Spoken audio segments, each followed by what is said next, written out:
আসসালামু আলাইকুম বন্ধুরা, আমরা আজকে শিখব কিভাবে ক্যাপকাট অ্যাপস এর মাধ্যমে ছোট একটি ইন্ট্রো তৈরি করা যায়, যেটি আমরা ভিডিওর প্রথমে এবং শেষে ব্যবহার করতে পারবো।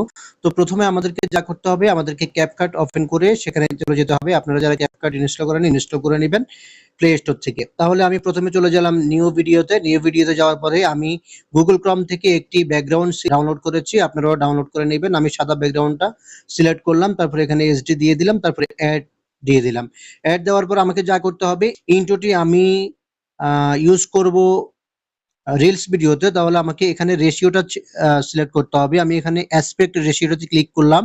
অ্যাসপেক্ট রেশিওতে ক্লিক করার পরে আপনারা জানেন রিলস ভিডিওর রেশিও হচ্ছে 9:16। তাহলে আমি 9:16 নিয়ে নিলাম, নিয়ে এটাকে ওকে দিয়ে দিলাম। এবার আমি এটাকে সমানভাবে বসিয়ে নিব। বসিয়ে নেওয়ার পরে আমার এই ইন্ট্রোটা থাকবে 4 সেকেন্ড, অর্থাৎ 3 সেকেন্ড 3.5 সেকেন্ড আমি রাখলাম। তারপরে আমি যা করতে হবে, যেহেতু আমরা একদম সিম্পল একটি ইন্ট্রো ব্যবহার করব, সেক্ষেত্রে আমাদেরকে শুধু এখানে লিখতে হবে ফলো মি। তাহলে আমি এখানে টেক্সটে চলে যাব। এখান থেকে আমাকে টেক্সটে ক্লিক করতে হবে। টেক্সটে ক্লিক করার পরে অ্যাড টেক্সটে ক্লিক করতে হবে। অ্যাড টেক্সটে ক্লিক করার পরে আমাকে শুধু এখানে লিখতে হবে ফলো মি। তাহলে আমি লিখে নিলাম ফলো, বাস আমি ফলো লিখলাম, বেশি কিছু লিখবো না। তারপরে এখানে আমাকে ফন্টটা সিলেক্ট করতে হবে। এখানে কিছু টেমপ্লেট আছে, আপনারা চাইলে সেগুলো ব্যবহার করতে পারেন। আমি দিয়ে দিলাম এটা, এই টেমপ্লেটটা আমি ব্যবহার করব।